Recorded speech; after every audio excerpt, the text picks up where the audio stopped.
Hello, and welcome to Unsheathed with your hosts, Kyell and K.M. We hope that you enjoy the program. Please stick around afterwards. There'll be cake and blowjobs. Hi, welcome to Unsheathed number 43. I'm Kyell. I am technologically empowered K.M. Hirosaki.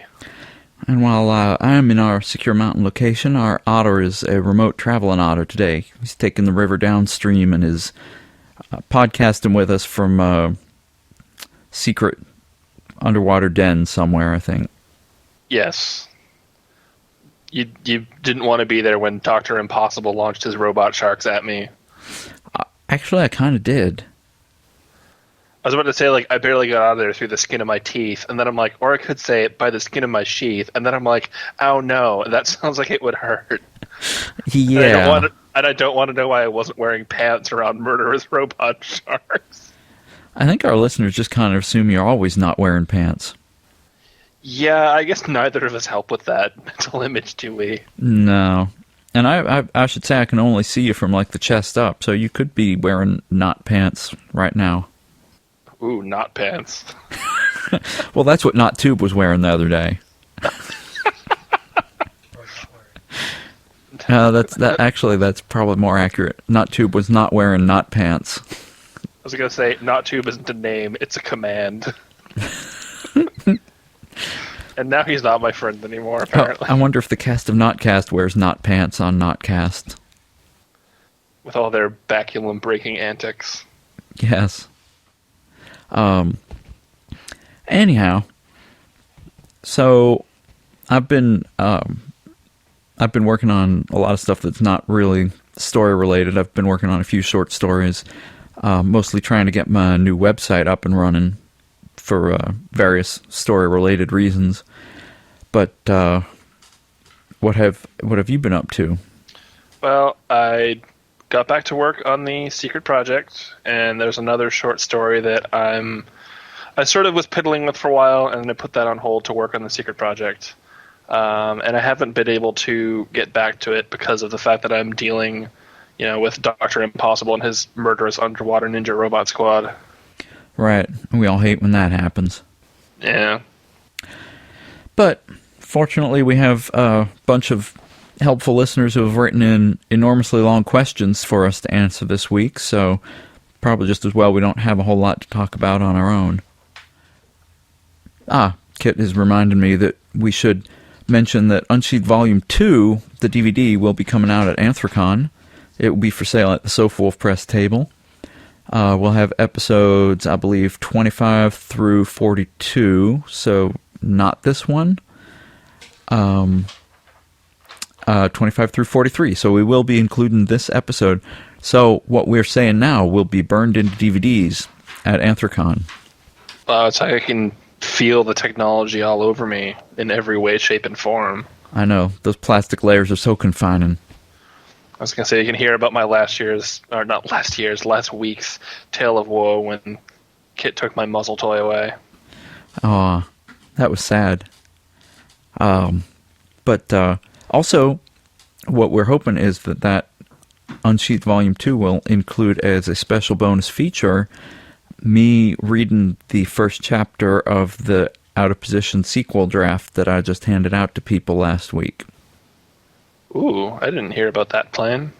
That was a K-Tech inspired plan that just kind of went into effect this weekend. Oh, I think that's a good plan. Also, I read a bunch of Yiffy stuff too. That'll probably be some of it'll be on there, I think. Yes, some of your stuff will be on there, and I believe, yes, your Talo and the Desk Husky story, which I quite enjoyed. Okay, so yeah, Drippy Ottercocks. Yes. I'm all about those. Oh yeah. I knew it was either. I Drippy should note I Ottercocks still or can't Drippy see Ottercock. below your chest level. That's right, you can't. I could tilt the camera down. That's all right. Save that for after the show. Although I can't give you the cake. But anyway, what else is? That lovely recording that B-Hop and Alex Vance did of the ISWA semifinals. They have graciously agreed to allow us to reproduce on DVD. They made cool. it as a gift for us, and so we will be including it as a bonus for our listeners, even though they can get it online, and it's not technically us. But it was a story I wrote, so... Can we also include on the DVD as a gift the hologram of Princess Leia asking Obi-Wan Kenobi to come to our home planet of Alderaan? We will write to George Lucas, and if we get an answer in the next couple days, we will put it on there. I'm sure Lucasfilm Limited has like a super fast turnaround time. Oh yeah, I'll just fill the envelope with midichlorians, and then we'll be all set. Also, I think like the iPhone version 4 has a holo projector on it, so there you go. And it probably has that Princess Leia hologram pre-installed. I know it's permanently embedded into Carrie Fisher's head. Yes, we did see her show. But anyway, well, glad you're doing well, and glad that our technology can reach down into the underwater den past the robot sharks. Dr. Impossible's not going to stop me. Nope. So our first letter. Hey kids, just was listening to the podcast where you were at WonderCon and someone talked about what the new furry incubators are. Our generation, those in the late 20s to early 40s, came from cartoons and movies. The younger ones, early teens to early 20s, seem to be bringing in their characters and universes from video games and internet. This is just a general observation of mine, but I've seen it a lot. But I have seen a lot more Anthro Pokemon, Goombas, and other such Anthro characters. There's also a lot of found it on the internet, but that's been going on for a bit now. Question: do you have any tips for screenplay writing? I know you've talked about stories, but not sure if you covered screenplays. Missed you at WonderCon. Sad skunk is sad. Loran. It isn't. I have to say, just real quick, I'm pretty internet savvy, and I have no idea what Goombas are. I'm wondering if they're Goombas from Mario Brothers. Yeah, but I've never seen an Anthro Goomba. Well, yeah, I've not either, but I do think some more and more people are coming into furry via anime. You can kind of see that with influences on some of the newer artwork coming in. It's not just Pokemon, but also anime style. That's true, and I know that people, like our buddies at Notcast, doing stuff down at A-Kon down in Dallas, and apparently there's enough of a furry contingent there to make, selling stuff profitable down there. True. Although I go on. I didn't think they had as good a reception last year. No, I heard it was kind of blah, but I mean this year I guess it was. I mean, it sounded like they had a pretty good time, and I know they had a party. And yep. But yeah, before we move on to the screenplay question, there's actually, with the whole anime thing, I've had several fans actually doubt and question that I can actually speak Japanese. I think that people are just saying it's oh, he just has a fake Japanese name, but he doesn't actually speak the language. And I just want to say for the record that yes, I absolutely do, and I will prove it if I have to, but not right now. Okay. I respect your right to not speak Japanese. I was gonna say, wait, that sounds really bad. I could prove it, but I won't. No, I like that. Doesn't make any sense. I also choose to exercise my right not to speak Japanese. Kit said to say something dirty. So, something dirty in Japanese would be nanika yarashii koto. So there you go. I guess that's enough proof right there. Sounds good to me. So the screenplay thing, screenplays are mostly dialogue, so you have to be really, real good with your dialogue, but you also need to do description of the scenes, and you have to get really good at describing things in 3 to 4 lines, because you can't write huge 2-paragraph descriptions of each location as you enter the scene. Description should be 3 or 4 lines, and then it should go into dialogue, and you should break up the dialogue with directions and movement and stuff that's going on, because otherwise it just becomes kind of talking head conversations. Right. So there's a lot of that pacing with screenplays, which is different from prose stories. And the dialogue also, you don't have as much room to wander as you do in prose. The dialogue has to be really every piece of dialogue has to move the characters in the story forward. Yeah, it's all very punchy, and people don't tend to monologue very much. And you can sort of see the effect you're having on the actual like page space, how much rambling is going on. So it sort of keeps itself in check. Right. Well, I was going to say, I'm pretty sure we have talked about it before. So we talked about it some, and also like if you want to just sort of see, a general idea of how good screenplays are done, think of a movie that you thought was particularly well done, and odds are you can find the screenplay for it online. Yeah, or at least the shooting script, if not the original screenplay. Right. Yeah, definitely go look them up online. Again, if you want to figure out how to do something, go look at the people who've done it really well and study what they did and copy it till you figure it out on your own. I was going to say The Apartment is a particularly good one, but don't try to duplicate that. Oh, The Apartment's great. American Beauty is a great screenplay also. Yeah. Trying to think of some other ones. Thelma and Louise. Thelma and Louise. There was one recent movie where I was real impressed with the script. Oh, Up in the Air. I thought Up in the Air was a terrific screenplay. I still haven't seen that. We'll have to fix that sometime. I mean, the screenplay for Chinatown too. Yes. Chinatown's another good one. But I mean, George Clooney, come on. Yes, we all know you're all Murray for George Clooney. Only because he reminds me of Kit. All right, why don't you read the next letter? I now have to reanalyze every George Clooney movie I've ever seen. Don't watch Solaris. Oh, okay, I won't. So, greetings, podcasters. I'm a long-time listener and just wanted to add a couple of quick comments. And you mentioned he's a few shows behind, so we hope it's not too late. On the question of what to call it when you read a story with a species other than what the author described, transubspeciation. I like that a lot. Delightful. Oh my god, I'm keeping that. You sir, you win a cookie and an internet. Yes, I agree. That's phenomenal. You also talked a little about the 50th show and were wondering what you'd do. How about a segment from the Tech Savvy Wolf of his favorite clips? Oh no. I'm sure, given the nature of your shows and discussions, that lines out of context could be amusing. Plus, it could make for an interesting retrospective of style and topics. In any case, thanks for the informative show. Take care. Nicodemus. Hey, Nick. Actually, just before we started recording, there was a line that Kyle said that I said we should save that for an outtake. Yeah, it was something about Kit putting something... Oh, no, it was where should I put it in, I think. No, you said where should I stick this in, Kit? Yeah. Technology and sex are so similar sometimes. Oh, just ask Pyro. We are, since he owes us a challenge story. Yeah.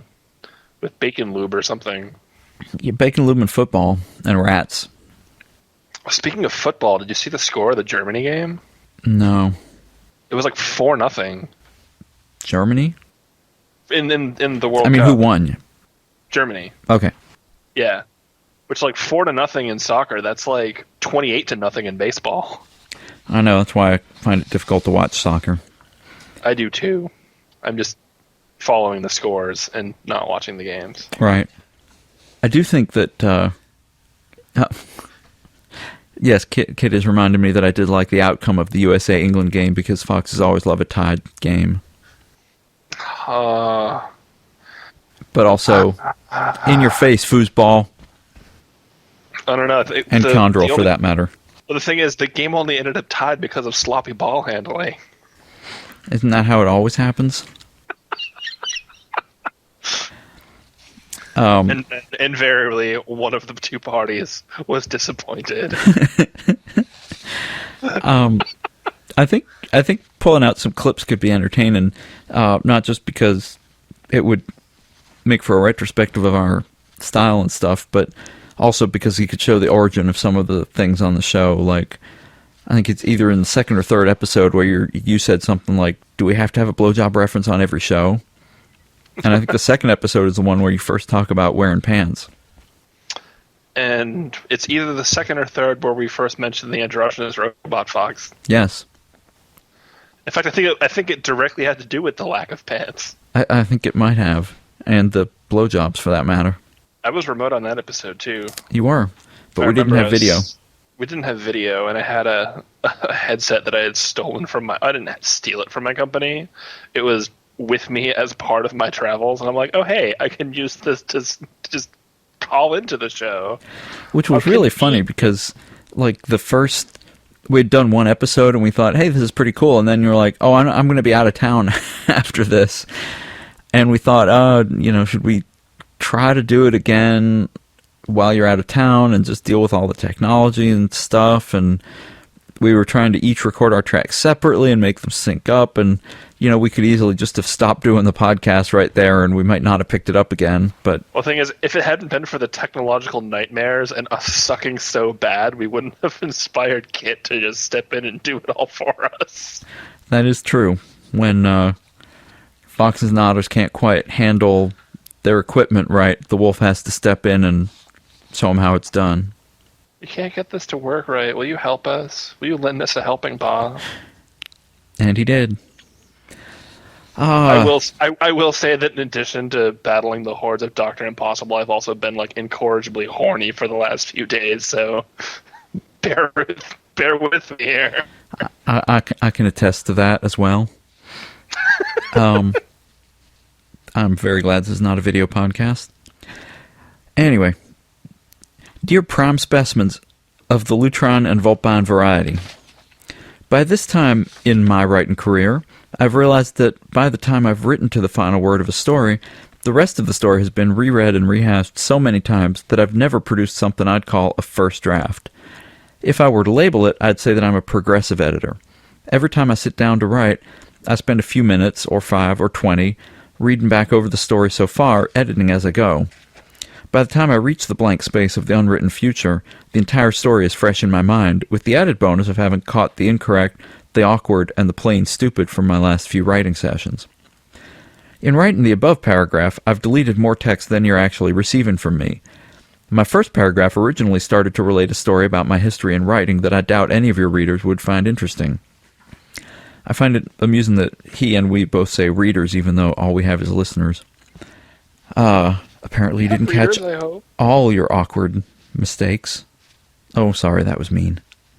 I even had a second paragraph that was repurposed after I removed the story, then was scrapped completely to remove excerpts from my own writing, which were more peen polishing than of actual use to my point.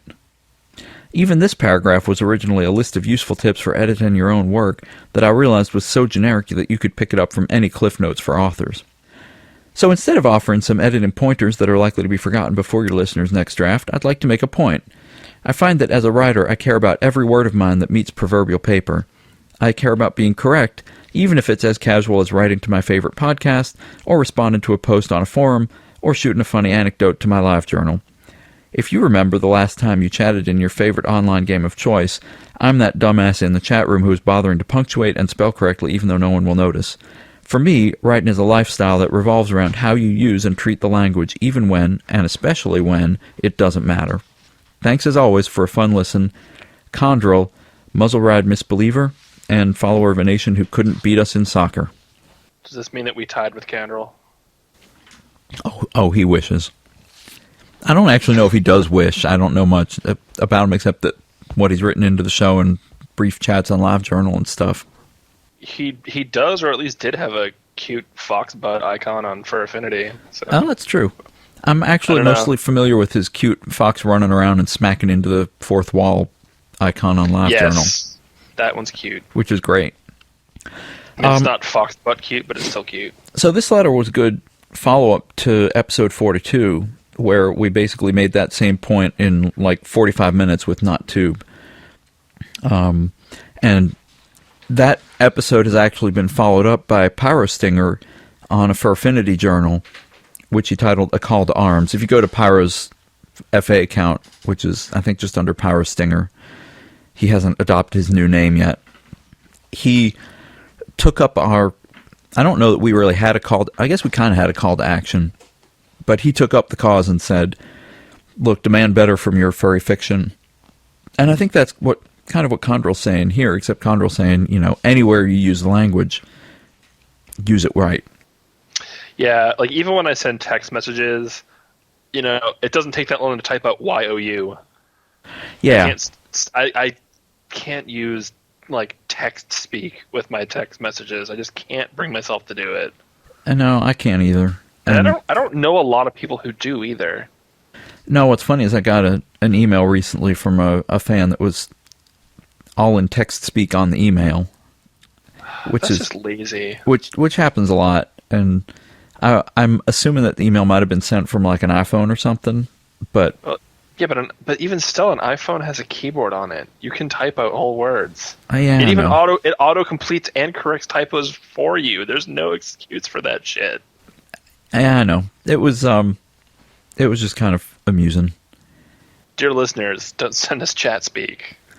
We do always appreciate well written and well punctuated emails, and for the most part, the ones we get, people take care in writing them, and we do really appreciate that. Which is good. Well, that's good. It's also not surprising since we have a writing podcast, and the bulk of people who listen to us are people who are trying to get better at writing. Yeah. I know in Notcast sometimes you'll hear them stumble over emails, and they're like, man, you guys would not believe how much I'm correcting this email.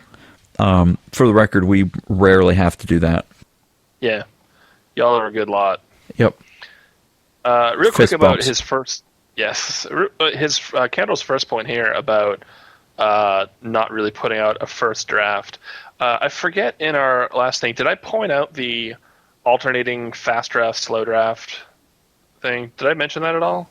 I don't remember offhand, but we can sort of recap it real quick.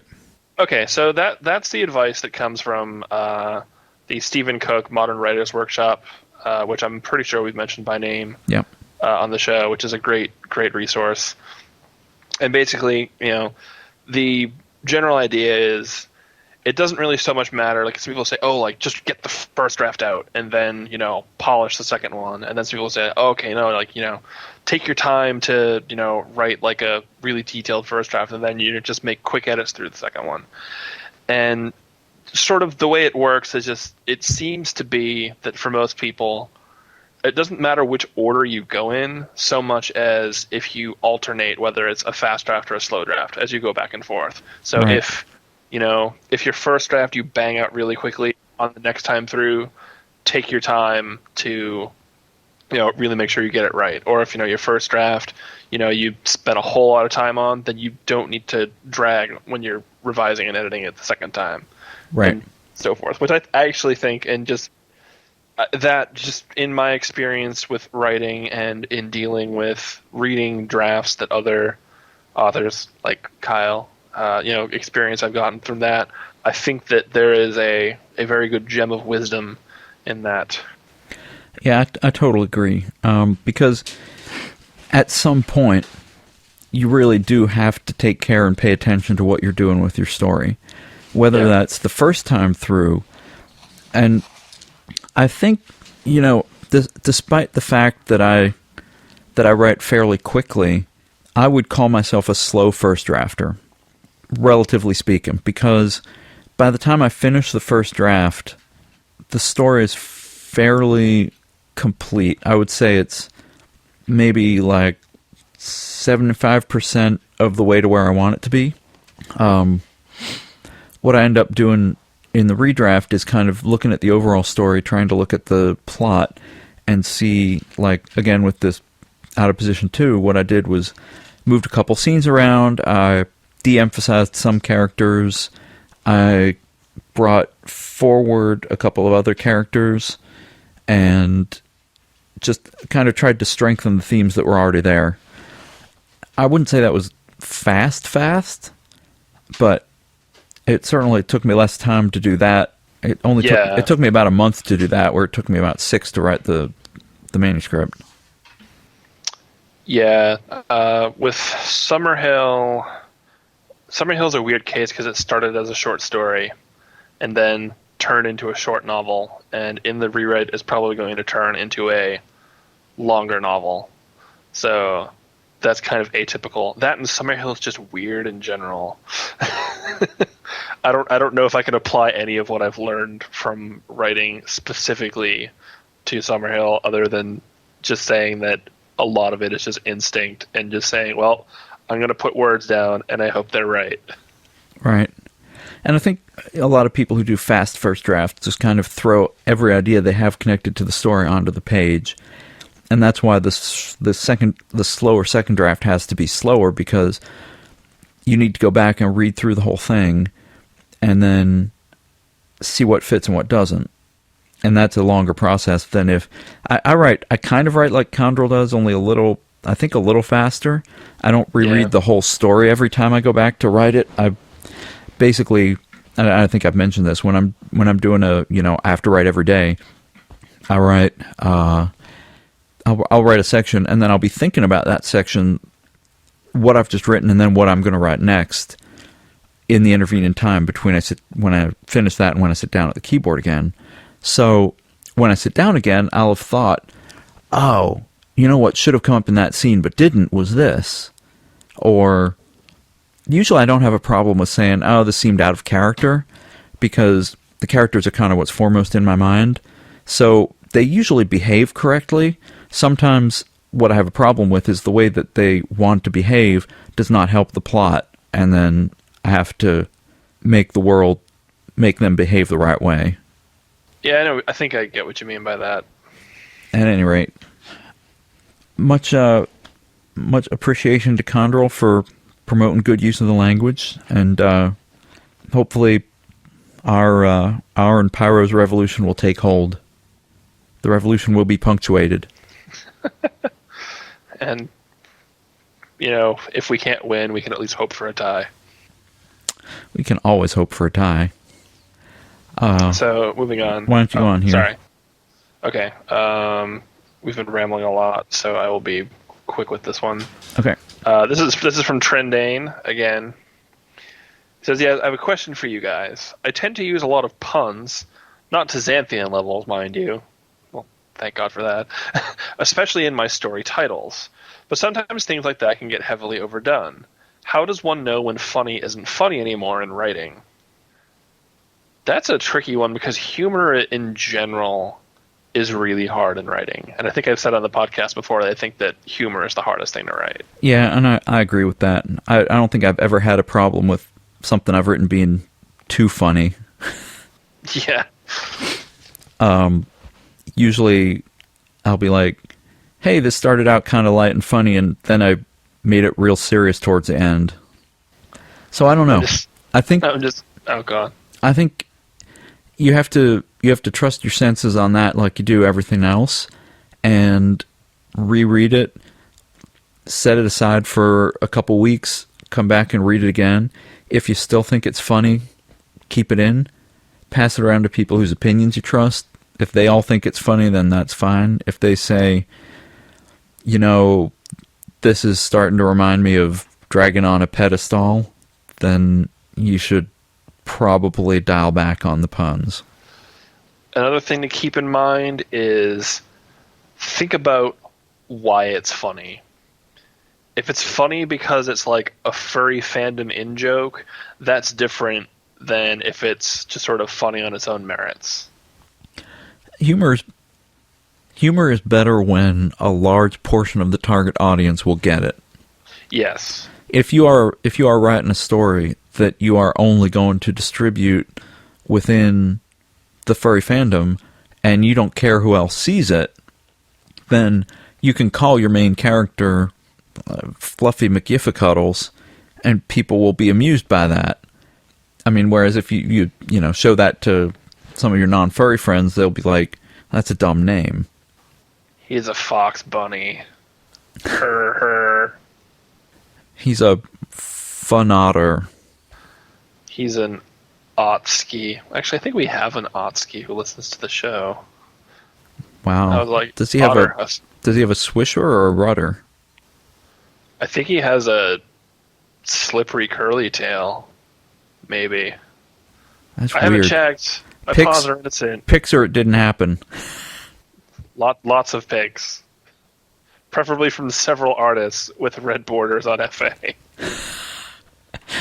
I don't need to know what kind of sheath he has, but yeah. So, that the question that you ask is How do you know when funny isn't funny anymore? How do you know when a character's been developed properly? How do you know when your narrative is strong enough? How do you know when your themes are worthwhile? All of these are things that you do by practicing. You gain a feel for it. You pass it around to people. You figure out, which of my stories gets the best response. Which things do people write and say, I've read this 6 times and it just keeps getting funnier? And which things do you put out there and people are going, oh, the pun was kind of clever, and then nobody comments on it again. And the thing that you have to do as a writer in all these cases is learn from experience.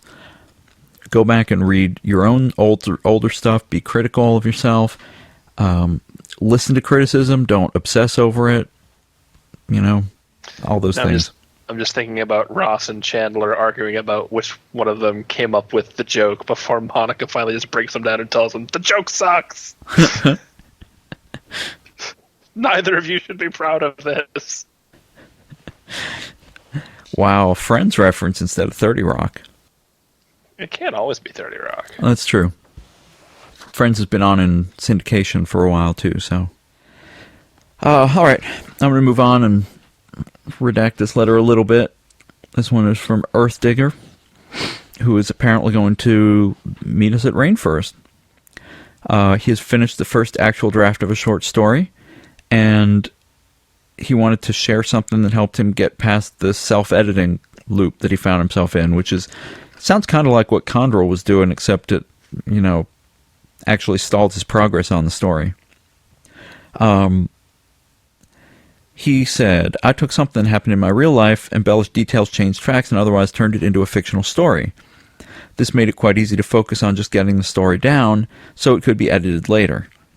Before I knew it, I had a rough draft, and I'm actually finding it fun to go back and work on the details, add and remove scenes, move events around on the timeline, and otherwise edit the pieces that make up the story.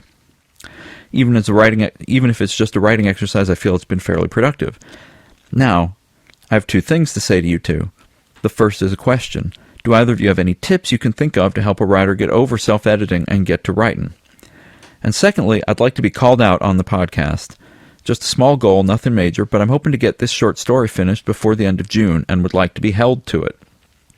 I know it is not quite a difficult goal, especially as I'm only aiming for 5,000 words or so, but for someone who has started a million stories and never finished one, I feel it is somehow appropriate. Keep up the good work, and I look forward to seeing you again. All right, well, you're officially called out. Your Moogle hat wearing neophyte mole, Earth Digger. Yes, official call out. Finished by the end of June. Send us a progress report. I wonder if he's related to the Underminer. Ooh, maybe. And tips to get over self-editing. Self-editing is largely a matter of lack of confidence. Yeah.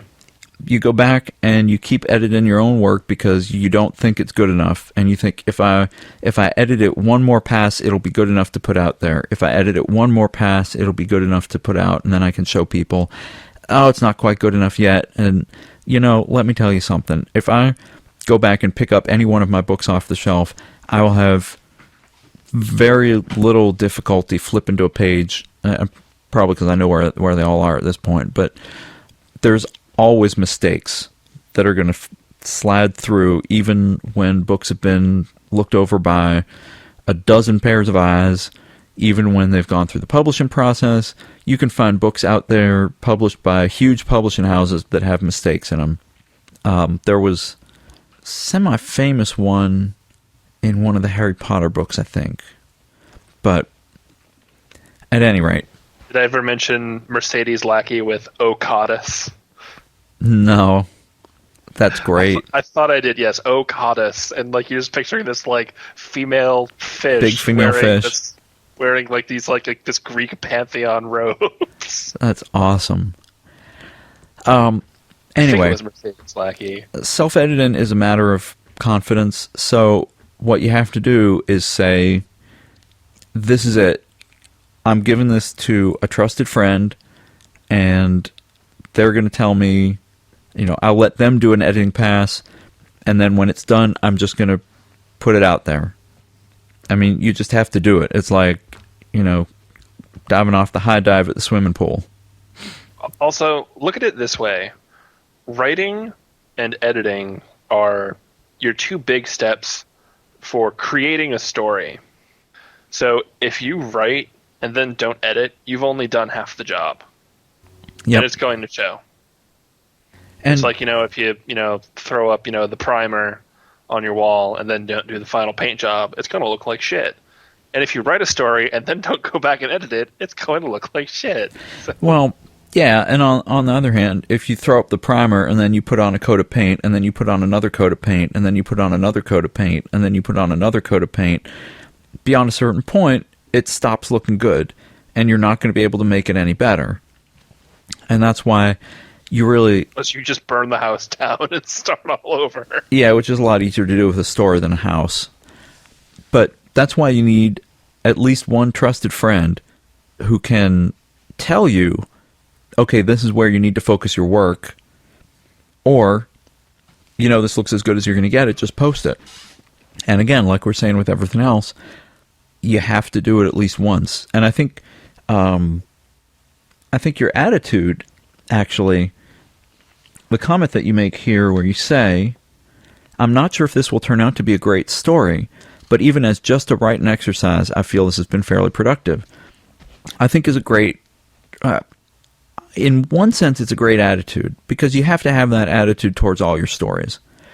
This was it was worth doing for a reason.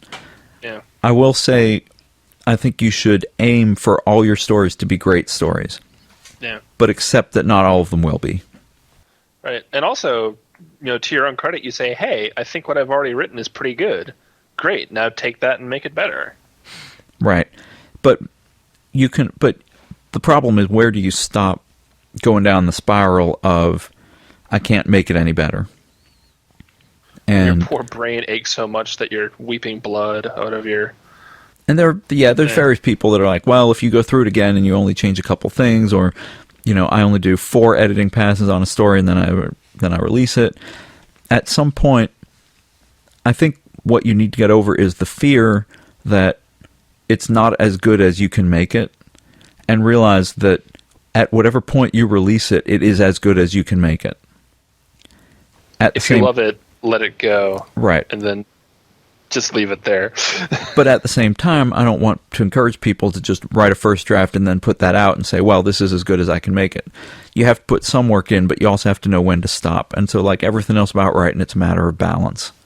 Yes. And you just have to learn that. But I think if you're one of those people who's stuck in a self-editing cycle, and I've had friends who did this, who would write a chapter and then would go back and revise the chapter and would go back and revise it and would revise it again and then would have a new idea and would rewrite it. And at some point you have to move on. I think if you're telling yourself, something's wrong, I need to move on, that's your clue that you need to move on. Yeah. All right. Should we do our last one? That's all I have to... Yes. So, Dear Unsheathed... I'll read this quickly. Yep.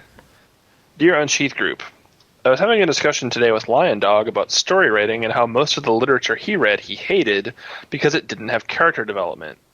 In episode 42, you talked a lot about character development, and I thought I would put in my thoughts on it. I think that no matter how the character is, characters in the stories always need to be developed. It's like boiling an egg.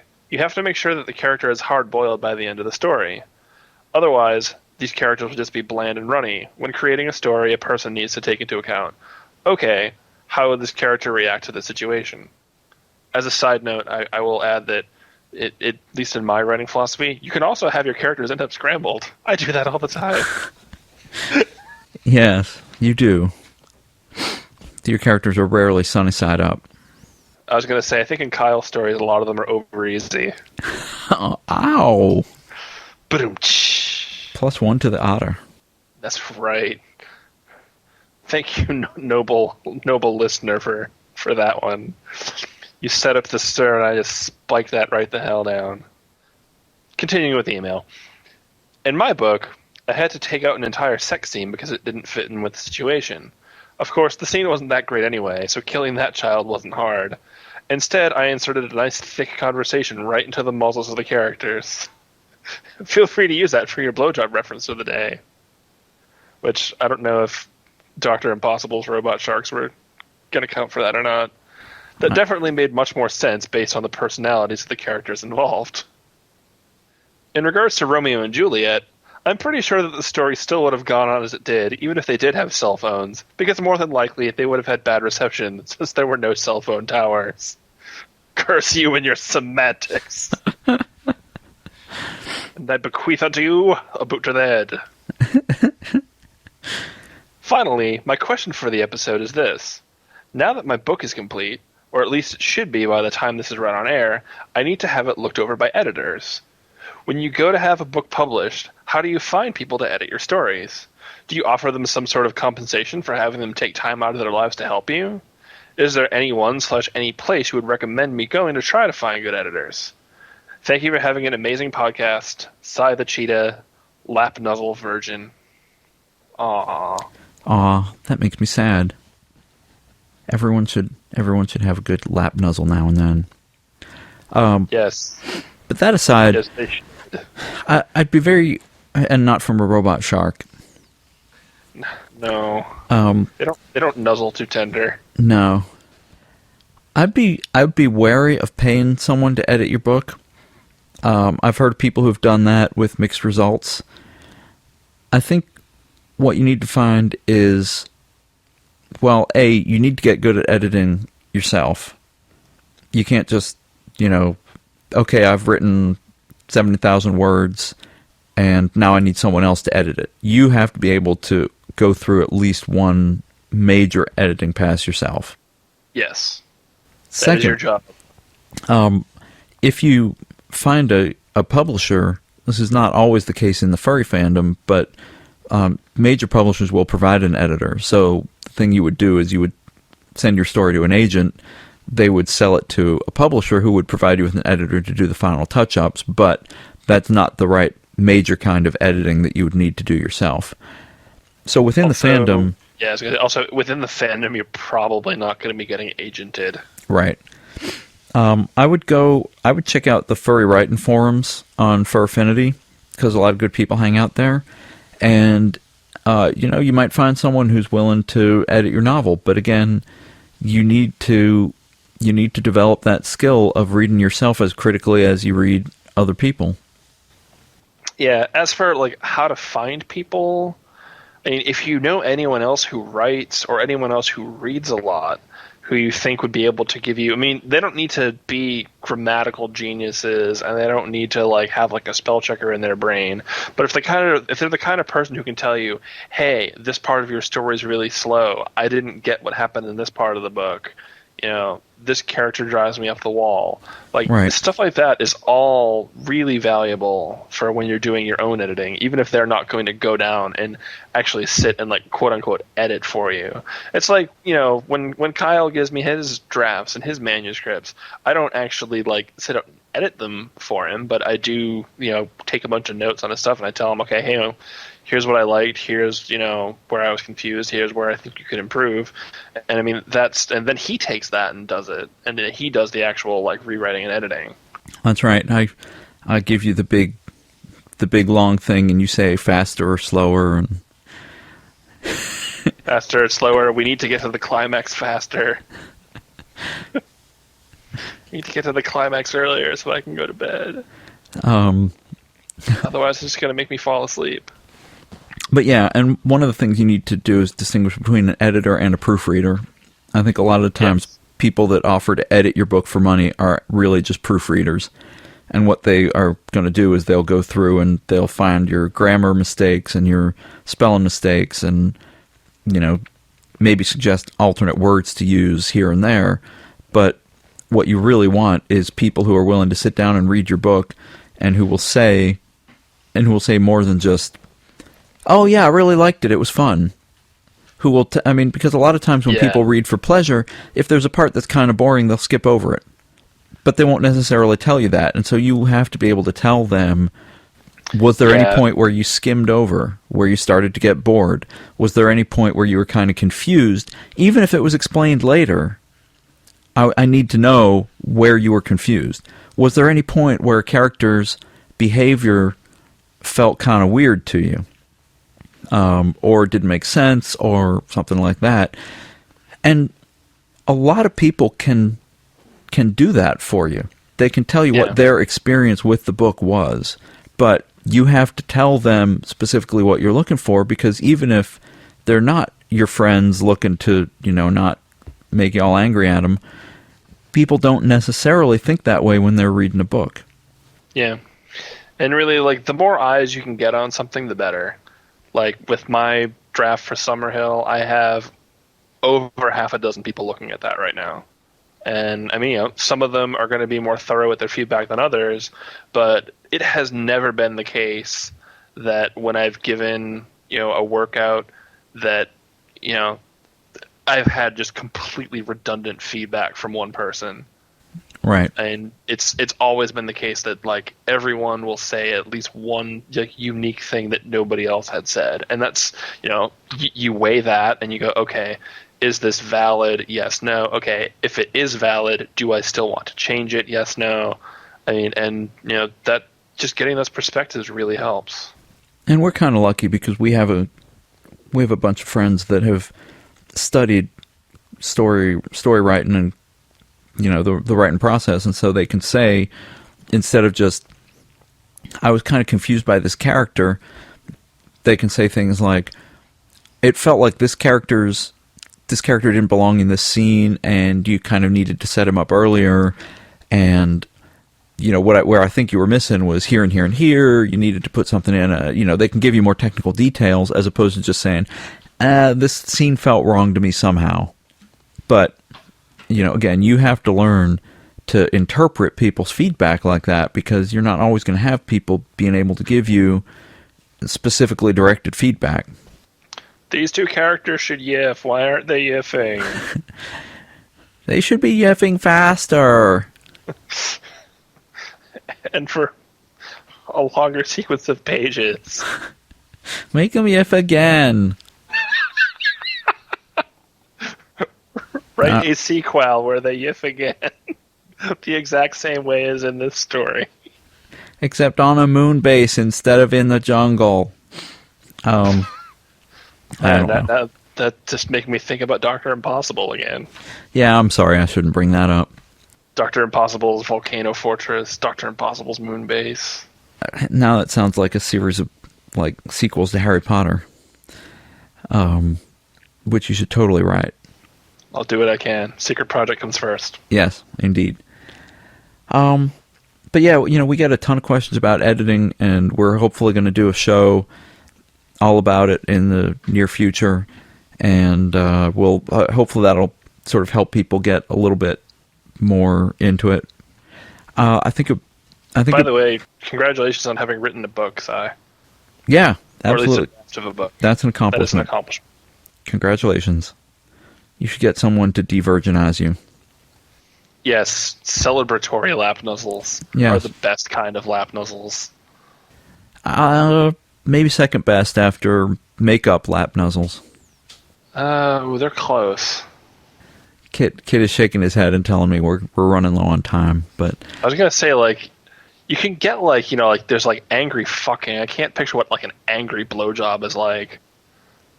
Yeah, you sit there and let me suck your dick.